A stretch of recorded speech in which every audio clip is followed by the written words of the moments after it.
All right, so welcome everybody today to the Zoom and out on our stream. Glad you could spend some time with me today, and we're going to be talking about a near and dear topic to me, and hopefully for you. And it has everything to do with increasing cash flow and automating your billing and collection. All right, so let's start off as usual. We're going to talk about kind of the mindsets that I commonly come across, right? So most contractors believe the only way to get paid faster is to chase clients harder. All right, more emails, more phone calls, more awkward follow-ups. All right, but what if that's the exact thing kind of holding you back, holding your business back? Okay, so out of curiosity here, how many of you guys in the last 30 days have had to chase a collection, had to chase down a receivable? No? I guess I must be dealing with all my students on here, so no one's dealing with any receivables. I will say that that's Again. unusual. Oh, oh, there we go. Coordinated glass, yes. So that's again, I see this more often than not. Most contractors I begin working with generally have one of these serious problems occurring in their business. And we have to really kind of get back to a place where we prevent it from happening rather than having to deal with, what happens after you've allowed someone to get into your collections workflows. All right. So today's going to be about discussing good, solid strategies. All right. And things that we can do today to help to improve our cash flow. All right. And I'll start off by saying most companies that go out of business, all right, in the contracting world, don't go out of business because they weren't earning a profit. They go out of business because they run out of cash. All right. So we also want to look at how much of your time and hours every week chasing money you already earned, right? Cash flow dries up, and at the end, you're covering payroll and materials out of pocket. Late payments cause stress, arguments, and missed opportunities for new jobs. I will be the first to tell you that your process for collecting is probably contributing to a lot of other symptoms that you're experiencing within your business. So, for example, if you get a lot of punch list items, a lot of clients that are giving you a hard time towards the end of the job or generally seem unhappy, all right, I can almost promise you it's because they have leverage on you. All right, meaning that they owe you a lot of money and they're going to do whatever they can to delay paying you. Okay. So it's really important to understand that we actually lose a lot of business if we're slow to invoice. All right. We actually lose customer satisfaction if we're slow to invoice or if we're not following a process where we leave as little on the table at the end as possible. All right. So if you've been hanging out with me for a little while, you know I'm a big fan of the 60-30-10. What this is basically 60% up front. All right. And this goes for commercial. This goes for any type of business. All right. 30% at 50% completion, 10% at the end. Okay. I've been using this for years, even in commercial projects. I've gone as far as making those demands in certain government projects and municipal projects as well. And you'd be very surprised, depending on the demand for your services, how people will budge and come up with it, even when you thought they wouldn't. Okay. So recently, was speaking with a commercial flooring installer that did great work for big clients, schools, offices, retail spaces, but was constantly waiting 45 to 90 days plus. In fact, he had millions that were over 90 days. Okay, so that's with an M, all right? So he'd finished jobs and sent out the invoice, spent weeks following up. Client owed him 80Ks for 2 months. That delayed to force him to dip into his line of credit just to make payroll. Now, what we have to understand here, okay, is that you've essentially become the bank or the lender to your client, all right? And believe me that there are predatory companies out there that take advantage of this opportunity and you finance their business. Okay. So they're able to make a profit or make money off of your money. All right. Meanwhile, you get higher and higher in the buying pool. So, meaning your suppliers who also face the consequences of your poor decision making, all right, or poor systemizing. Your suppliers pay that consequence. And believe me, they tack that on. So you are suffering at the core with higher prices, meaning you're less and less competitive, all right, when you can't pay your vendors, okay? So what we're going to be discussing today is, again, systems and methods of getting paid sooner, getting your cash off the street is the way I'd like to call it, all right?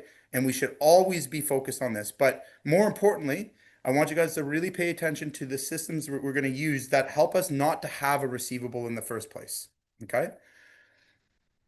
So getting paid faster has nothing to do with chasing. If you are chasing, all right, you're already behind, right? If we have to chase the receivable, okay, that is a reflection of what you're doing within your business, all right, and it often speaks to a broken system or an area of a gray area where we don't have a good strategy and a good system in place to make sure that we're not in this position in the first place. Okay. So think of your billing like a conveyor belt, not a one-time push. When the system runs right, invoices go out automatically and money lands without uncomfortable conversations. All right. Or sleepless nights, worrying about where that next payroll is coming from. Okay. Again, these are preventable problems. All right. And I'd like to talk a little bit, just really briefly, about the mindset, especially if you're doing commercial business. I feel like sometimes we get our ego involved. I know I certainly did at one point in my career where I felt that I was demonstrating strength. Don't ask me where I got this from, by being able to, get over these long periods of not being paid. And if I said anything, I would lose clients, or they wouldn't respect me, or they would think I was broke, or they would, there was all these limiting beliefs that I had. And in fact, it was the opposite.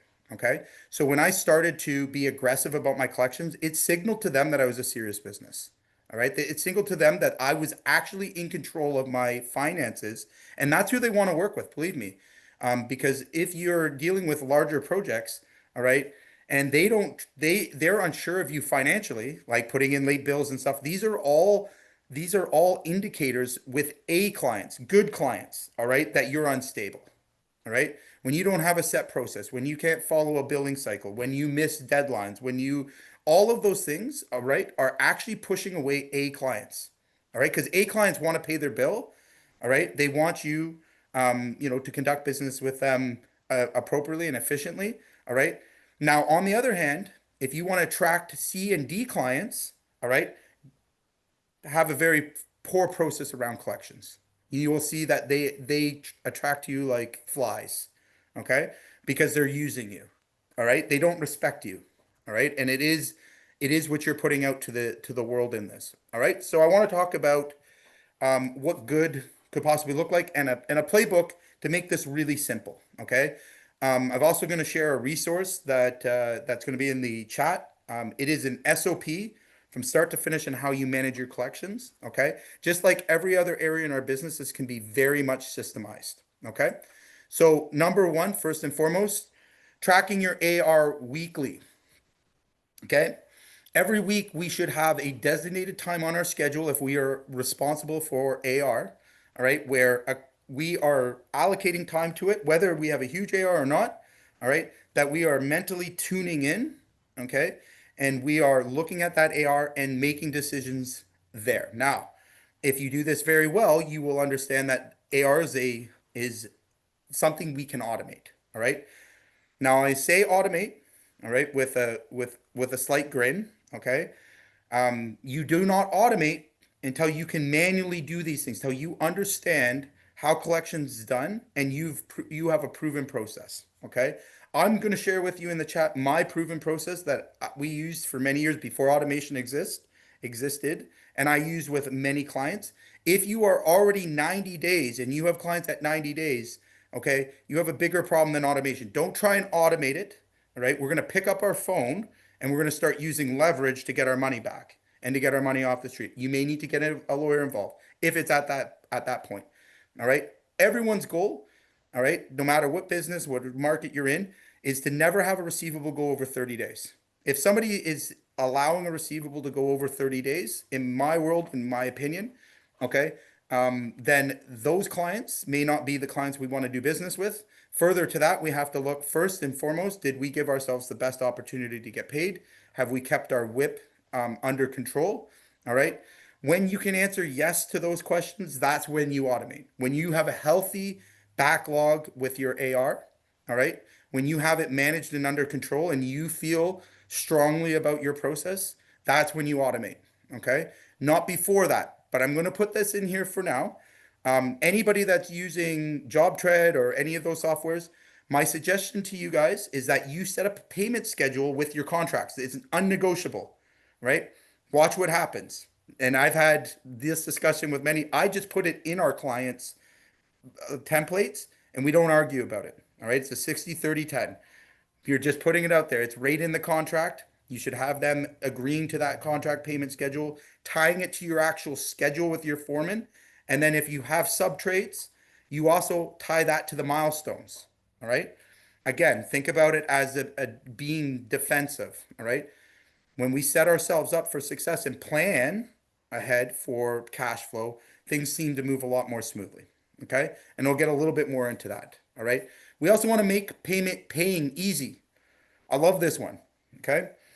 So when we think about making paying easy, I'll give you a couple of different ideas here. Number one of my sneaky little tricks is I negotiate with my supplier, all right, a 2% discount on my any bill that I pay within 7 days of them invoicing me. Okay. I then go to my client and I say, hey, client, I'm going to give you 1% if you pay me within 7 days.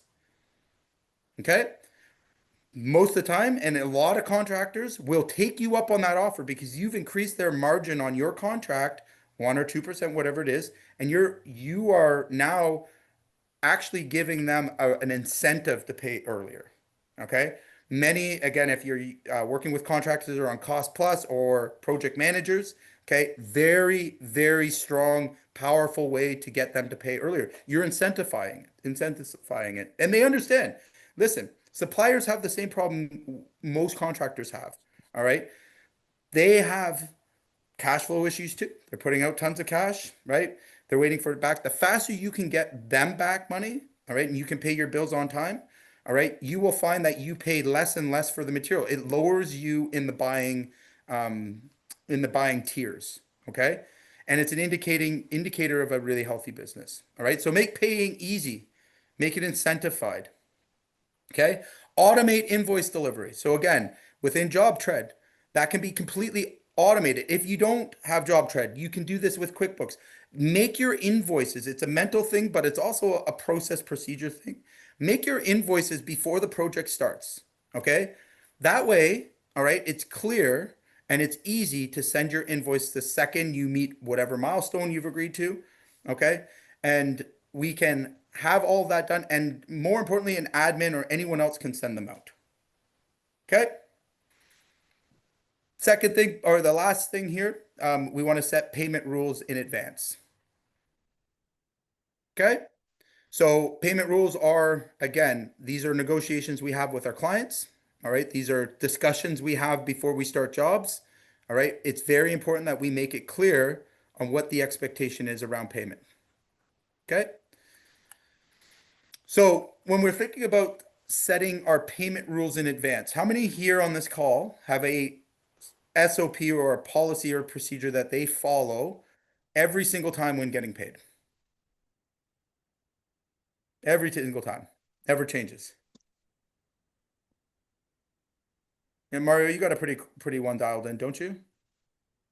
Yeah, more or less. I deviate sometimes, Okay. but for the most part, yeah, I do the 60-30-10 Okay. every single time. Yeah. Right. So again, stating due dates, making it clear about late fees, having these terms in our contract. Okay. Very powerful. Even if you don't choose to use them. All right. And I often get this discussion back and forth with my clients.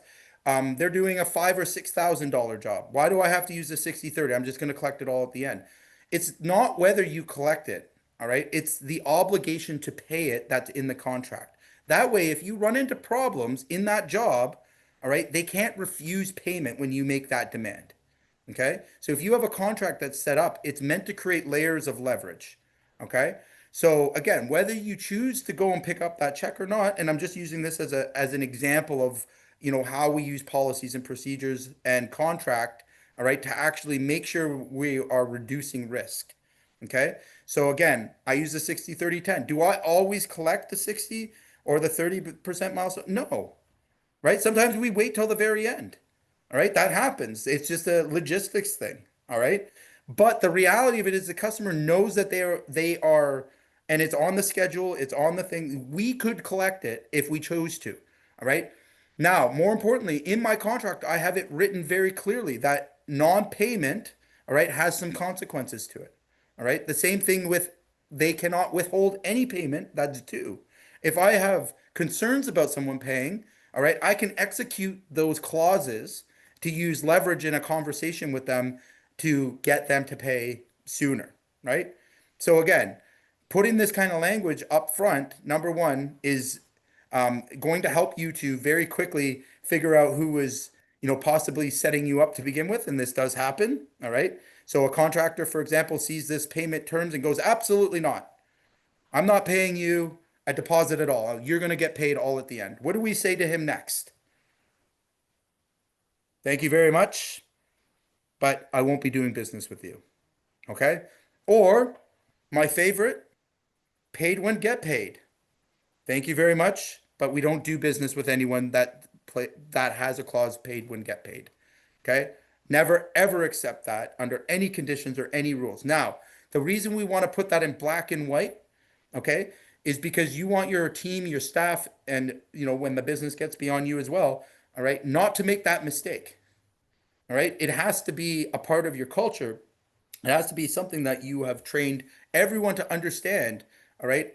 Is that we're not doing the customer any favors by delaying payments. All right. Or by letting them pay, bigger chunks towards the end. All right. And in fact, we're opening ourselves up to liability and risk. We are risking our business for somebody else's project. All right. We're investing in their job. And that's an absolute no-no. I don't care. Again, with the exception of some heavy commercial, ICI projects where, again, that is in, an AIA contract or something like that. And you can still decide at that point. I've had those clauses removed and I've negotiated deposits. I've negotiated on those kind of contracts. Okay. So again, don't just sign these things. Don't just agree to these terms, negotiate them. Okay. Use the things that I'm talking about. Don't be afraid to discuss payment and how you maintain your cash flow. All right. Again, mindset here is that you've got to put your company first. All right. You got to put your financial health first. And we don't need to be taking big, long risks. So again, in terms of automating the invoices, guys, I just wanted to show you really quickly. This is an example in job tread. You can see that this automatically, the second they click yes, we're going to go ahead with you, it automatically sends out the deposit. No delay, not one day. Okay. Same thing when you've tied up to milestones in here. All right. There should be no guesswork of when that invoice has to be due. And I don't care. One day is too long to wait. Okay. The sooner you get your money collected and the faster you can move, just like everything else that I teach you guys. All right. It's about speed. It's about accuracy. It's about precision. Right.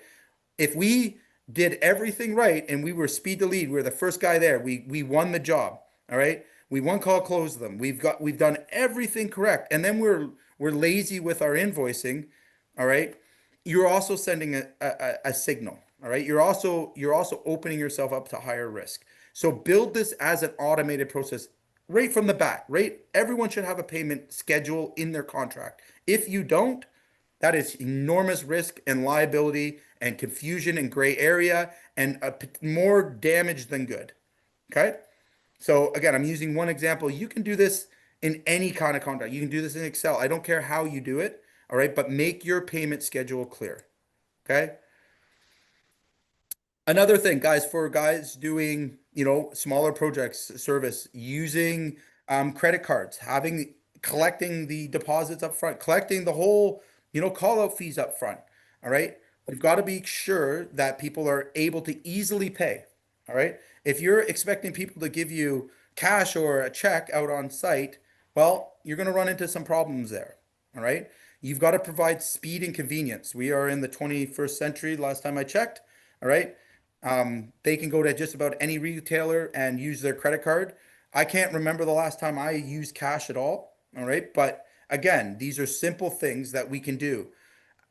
Also, for guys that are signing larger contracts, collecting the 10% deposit with a credit card, what's the problem with that? What's the issue with that? Okay, I hear a lot of guys complaining about that 2 or 3% service fee. All right. Now maybe you collect a check and you make that clear on the balance of the contract. That's cool. All right. But get that initial deposit paid with a credit card on the spot. One call close means one call close. We're walking away with a check. We're walking away with a commitment, financial. There's skin in the game. All right. Too many times I think we let people off, and then we're stuck running around collecting money, collecting cash. And if you really did the math of how much your time is worth chasing down a check, it's far, far less than the credit card fees. So, guys, get over it. It's 3%. Build it into your price. I don't care. All right. We do that automatically. Financing, credit card payments, it's already built into the price. Right. So it's a bonus when they pay us with a check. It's a bonus when we don't have to use those methods. Okay. It adds to our margin, but we automatically account for that because getting paid now is more important than later. All right. So make it easy for your clients to pay. Okay. The other thing, guys, and again, I've given you some examples of the reminders. All right. When we escalate, what we do for leverage. My new favorite tactic for my Canadian friends here, guys, how many of you have had to use collection agencies? No? Lucky, lucky ducks. Okay. How many of you guys have had a customer that refused to pay? Then we go through the lien process. So if you are in Canada and some places in the States, I don't know if you guys know this, but I skipped the lawyer like thing, all that. I actually just file a small claims lawsuit immediately because I can do that online. All right. It takes about 15 minutes. It's an N7 form. Before you used to have to take it to the court and like file it, and you would need a paralegal or a lawyer to do this. Okay. If you want to get your customers' attention and they have been, dodging you or not paying your bill, easiest thing in the world, costs you 28 bucks. I know this because we've had to file them recently, and I send them a lawsuit. It's basically a statement of claim. Okay? That's generally all it ever takes, and I'm paid immediately. All right? I spent 28 bucks. All right? You go on to Courts Canada, you download the N7 form, you fill it out, file it. It costs you, I think, 28.75 there if you're in Ontario. Okay? And then I send it to the I can't remember the name of this store now, but they email it out and they send it to them in Staples. registered mail. Staples, that's right. So I don't know if you knew this, but Staples can send registered mail and serve your person that's not paying right there and then. Again, I skipped the lawyers, I skipped all the fees, and I just file that lawsuit. Now the worst case scenario, we show up for mitigation. All right, more gets done that way. And if you want to be aggressive, if you want to set the tone, all right, and it might sound a little funny, all right, but this is the world that we live in now. You can use ChatGPT to fill out that entire form, your statement of claim. Okay, it takes you like no time. It's way easier than just calling a lawyer. Now, again, if somebody's not paying you and there's liens and stuff involved, then I obviously, and depending on the amount that's owed, all right, then you have to go down those pathways and preserve your lien rights. So again, anything for me that's under $20,000, there's no way that I'm filing liens and doing all of that. All right. That's just the place that I am in my business. It may be different for you. Okay.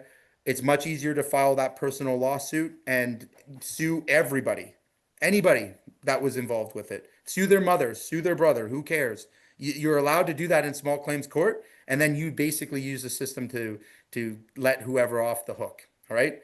Again, 4 years ago, probably, would have been an expensive method, would have spent the whole day down at the courthouse trying to file the claim. Now they allow you to do it online. When you do show up to your claim, it's all done through Zoom. So again, you can use that method as well. And then in terms of your escalation, again, guys, I can go through this with you, or you can have a look at the SOP. We should not be letting anybody off the hook. All right. It should be a blanket process. And I want to tell you why. All right. When you start to follow a process that doesn't change, okay, do you think your customers learn that first time they get bit, right? First time you fight back, you think that they learn that, hey, you know what? It's not okay to just forget to file his invoice or give him the excuse like I didn't receive it, right? Is it important to draw a boundary with a customer, right? Especially if you're doing long-term business with them, larger accounts. I'll tell you, yes, you get a lot more respect, all right, even if you have to be aggressive by creating a boundary, all right, than not saying anything at all or allowing them even 10 days. Because if you give them an inch, they will take a mile. All right, I promise. Even my best clients, my A clients that I could track as A's, all right, when I allowed them, all right, when I didn't have a process and I left gray area, our collections were 50 days, 60 days, all right. When I started setting boundaries and made it clear to my client what my process and procedure was and had the guts to follow up with it, had the guts to, follow a process that they got every single time, I got these clients back where we were 7 days. There's a big difference there, isn't there? Right? So I'm in a cash flow positive position and they're happy, right? It was a win-win. Again, the incentive was there for them to pay their bills earlier, and they've literally put their hand up as an A client at that point. All right. Now, anybody that refuses to fall into line, again, you have to look at them the same way that your supplier would look at you. Okay.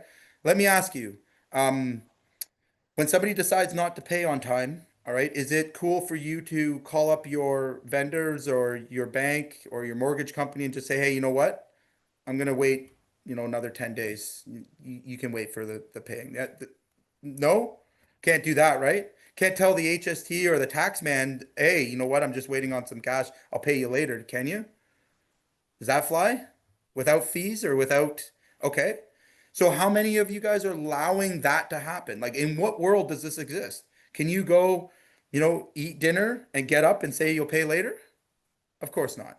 All right. So you have to treat it again as a hostile action. I know it sounds extreme, all right, but we have to treat it and we have to draw the boundaries because a lot of times it may be an accident at first, okay?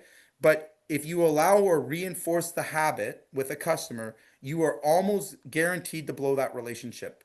All right. A lot of times they just need reminders. They need to be, they need gentle persuasion on these things. Or what ends up happening is, again, they continue to think that that is the way they do business with you.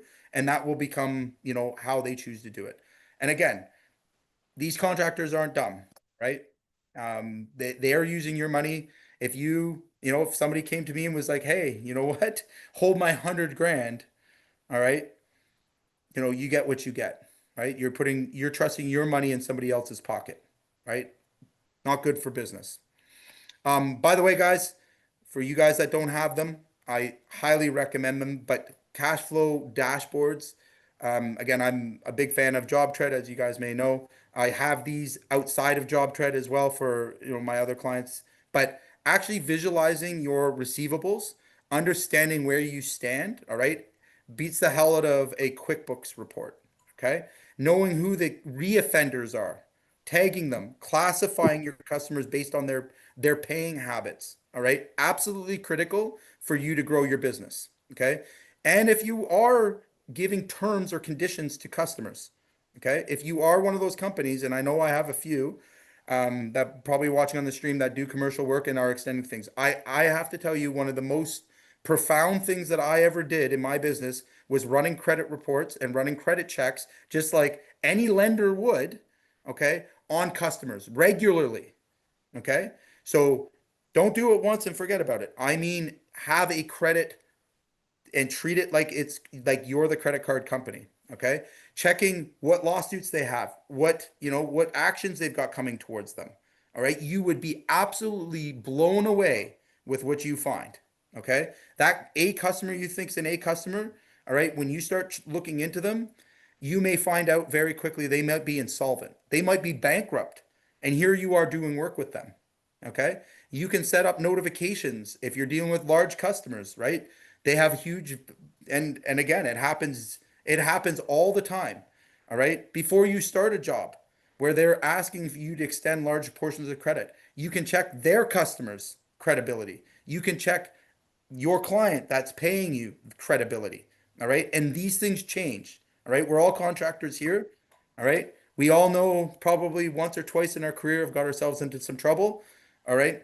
Don't be the one that's the fallout for this, because there are many companies that are vampire companies out there that appear good, appear responsible, okay, until you get in bed with them. And then you will find out that they are sitting under a hell of a lot of debt, all right, that you could be the fallout for. Okay. Always, always, always new customers, things that seem too good to be true. All right. Especially in the B2B side of things. Okay. Check their credit. All right. Just the action of checking their credit is sending a signal to them. All right. That you will not be lenient with collections, that you are not to be taken advantage of because you're doing your due diligence. Okay. We're not just putting our money, willy-nilly into somebody else's pocket. Like, think about that. You've worked all these years for your business, all right, all these years to build this business, and you could be taken out by one job or two jobs, right? And it can happen. No, it certainly happened to me, right? Things go wrong, things go south, all right? The more leverage they have on you, and again, it gets scary when you're in bed with somebody and you're doing multiple jobs at a time. And then something happens on one job, and next thing you know, they're holding payment on all of the other ones they have on you. Okay. So again, be smart about this. Make sure that we have good contracts. Make sure we're not agreeing to bad terms. Make sure that we are consistently holding our boundaries with payment, and make sure that we are following a process internally where nobody is spared. Okay. The meanest person in your company, find them and make them the AR manager. Okay. My controller in J Carter Roofing, all right, I shiver every time I hear her voice. I do. I do. She's a scary woman. Okay? She's learned, and the best AR people, the best bookkeeping people I found, all right, are very strict and they have no time for bullshit. Okay? That's who you want to put in charge of this. If you don't have that person, do me a favor.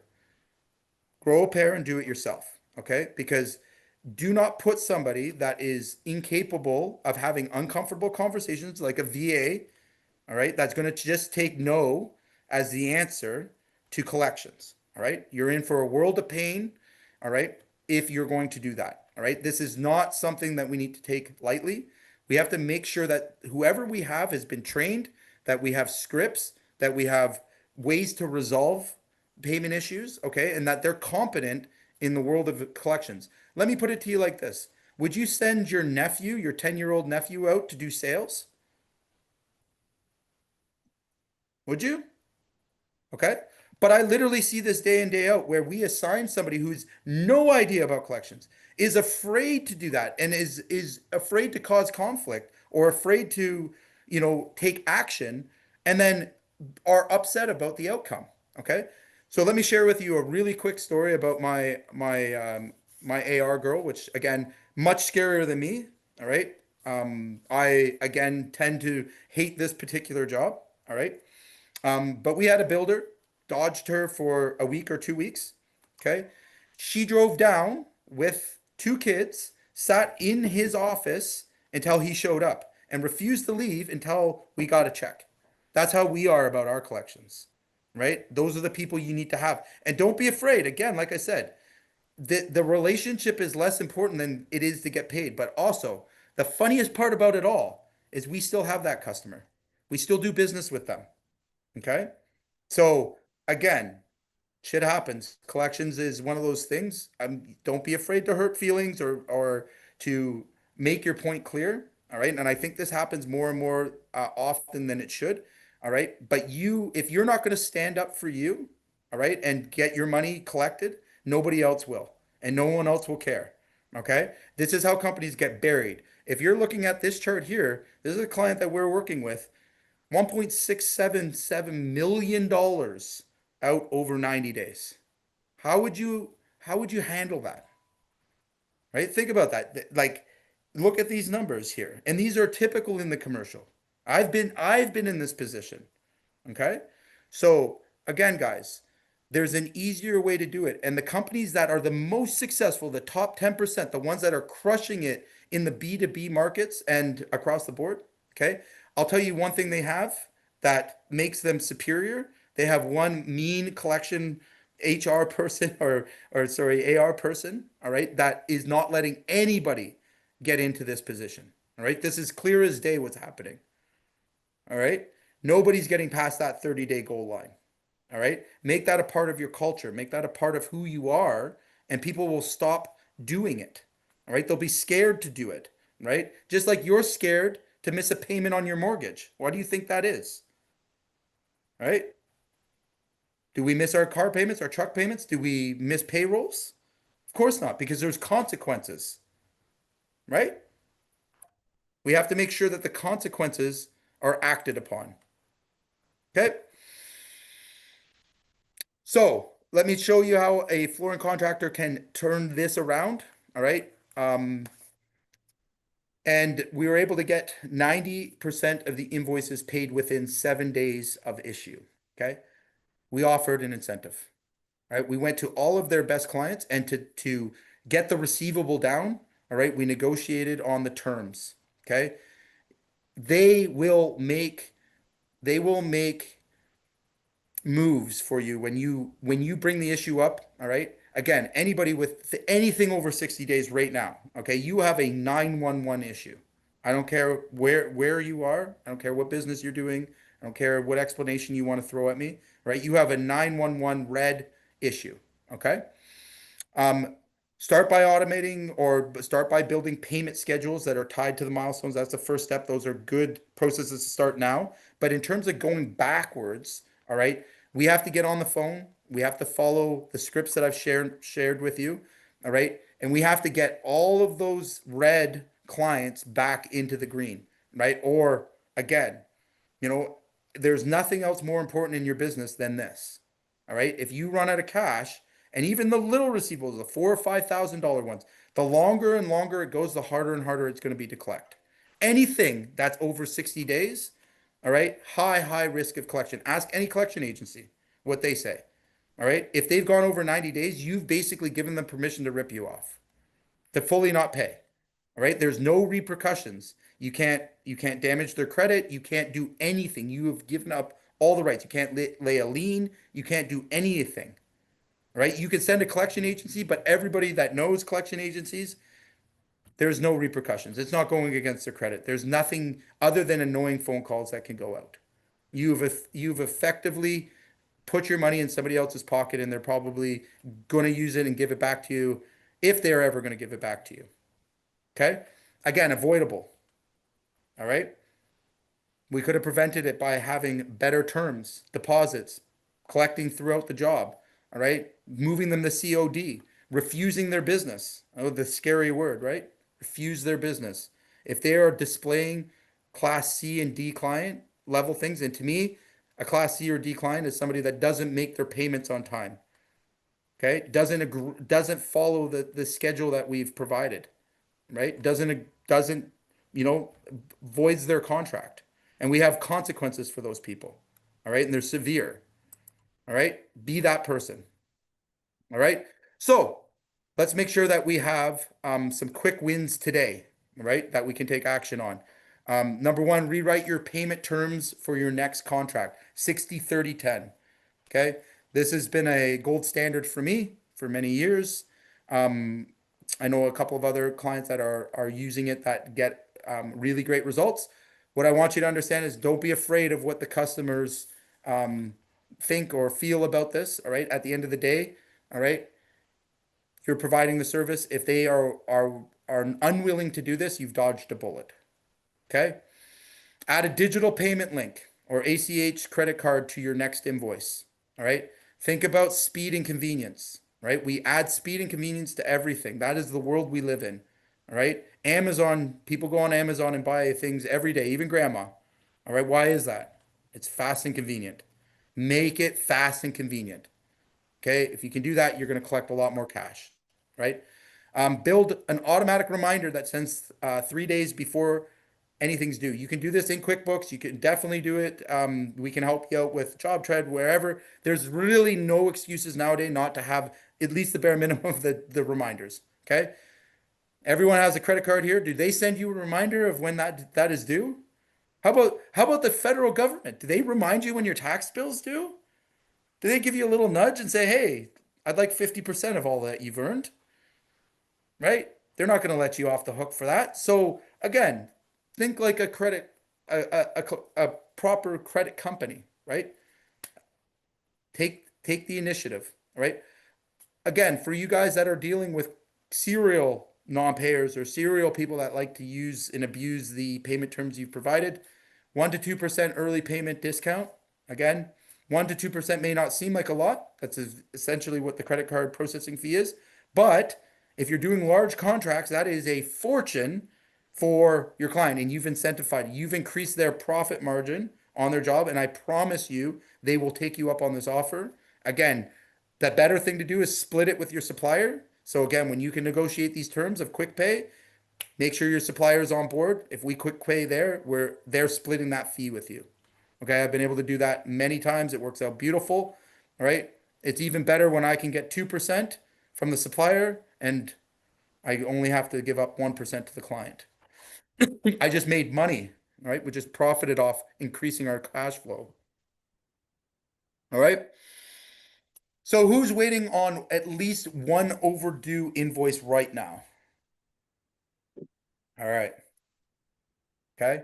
So I will comfortably put my hand up. Despite all of these things that I have in place, it still happens. Okay. The difference here, though, is that it never gets beyond 60 days. By 60 days, and you'll see it on my you wouldn't see it on that calendar, but I don't let it get beyond 60 days. It doesn't matter who they are. Okay. At 60 days, I'm taking every action that I can. All right. Where our receivables tend to be, all right, in that 30-day clause. But compared to years ago, all right, and actually taking my customer recently as the example, all right, we were able to move that $1.67 million down to about $200,000, right? And all we did was those two things. We implemented the early pay negotiation, all right? We got a really aggressive, mean HR person that knew what they were doing in collections to call every day, follow through with and focusing on those 90-day red clients, okay? We also fired a lot of customers, refused to do any more business with people that were in that red consistently, the serial ones. And you know why this is, all right? Anybody that's doing a lot of repeat business, you do need to prune your business from time to time. Okay. And again, we have a whole separate training for classifying customers. All right. If you're interested, reach out. If you need that resource, reach out. But this is one of the things that we help to implement is you should always have a non-emotional way to classify your customers, A, B, C, and D. Okay. We don't do business with anybody that's a C or a D. All right. And it's a non-emotional, doesn't allow the sales rep to override or to convince you that it's a great deal.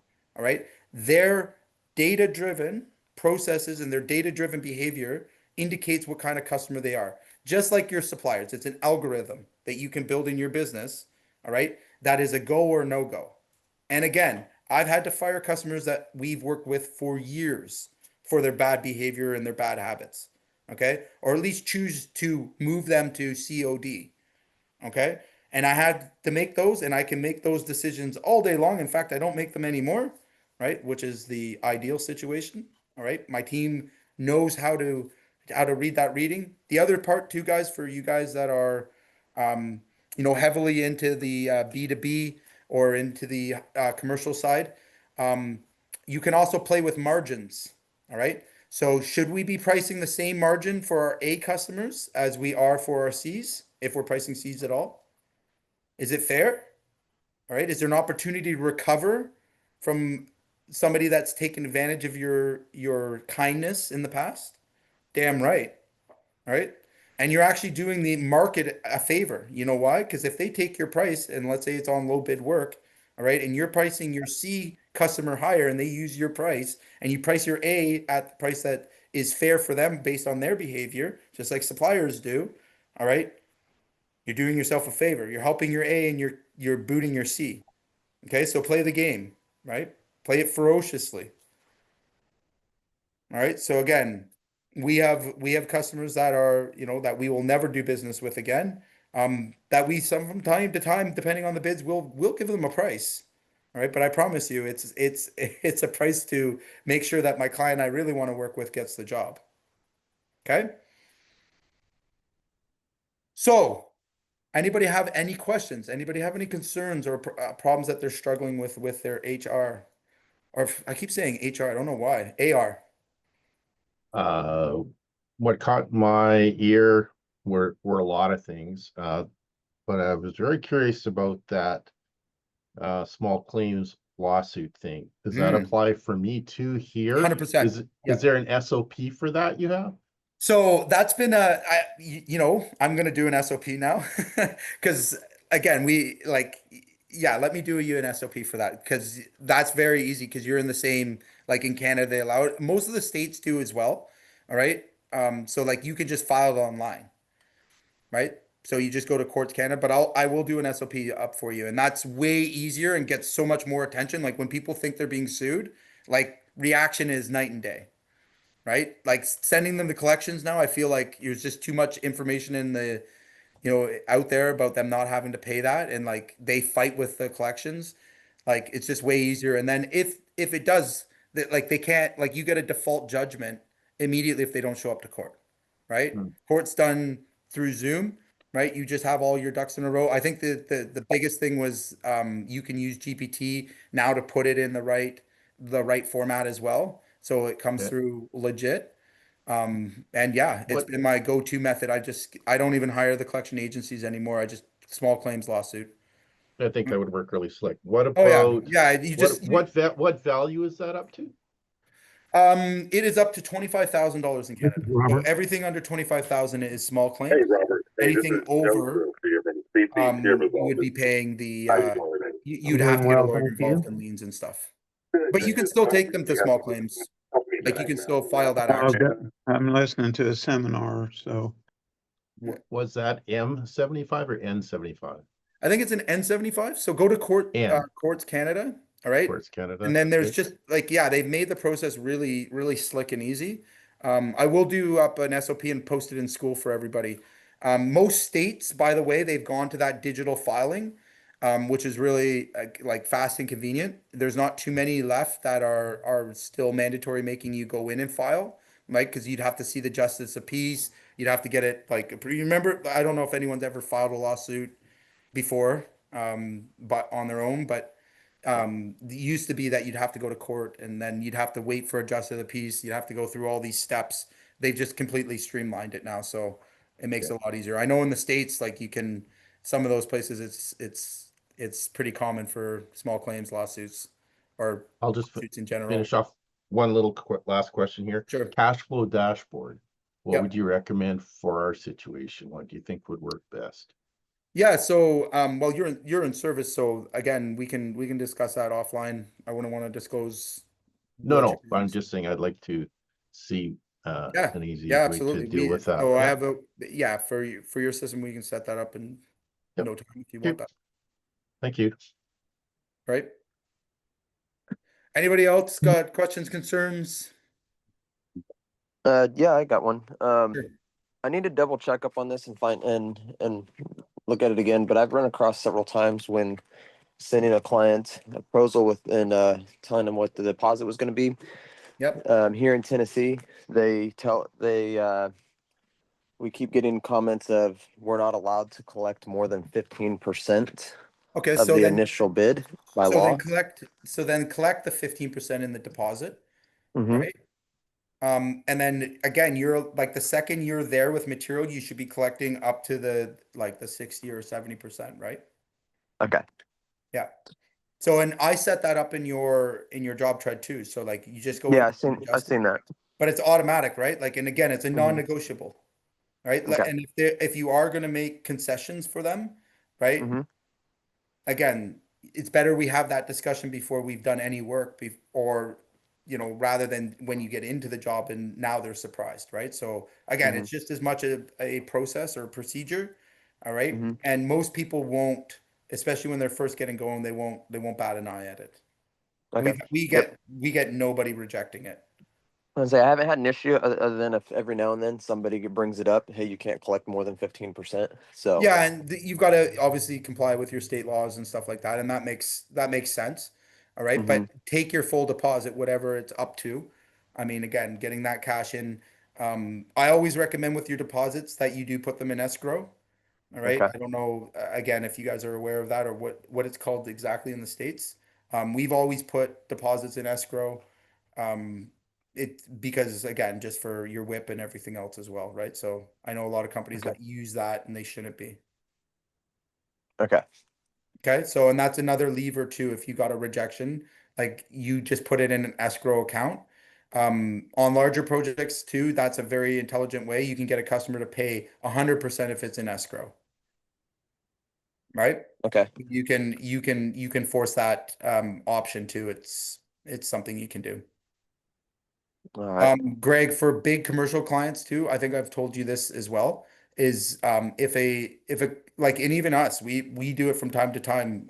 I can remember a big project what we did where it was like a $500,000 worth of product.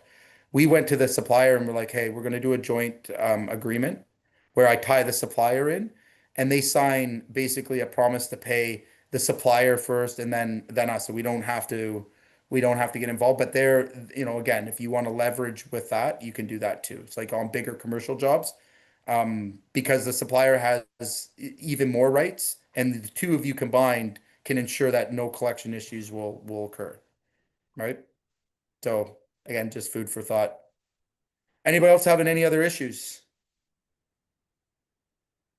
No? Okay. All right, guys, I hope you got some value. Please take a second, grab your SOP in the chat there. I've left it for everybody. If you are wanting to book a call with us, of course, just let us know. We'll put our links in the chat. All right, hope everyone's walking away with some value. And please, let's take some action today. Okay? Done is better than perfect. All right, let's take some imperfect action, make some awkward phone calls. All right, put some pressure on people that owe you some money today.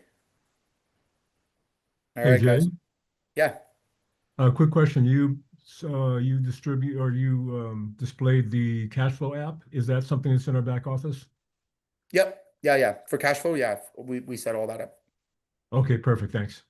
Okay. All right, guys. We'll talk soon. Bye for now.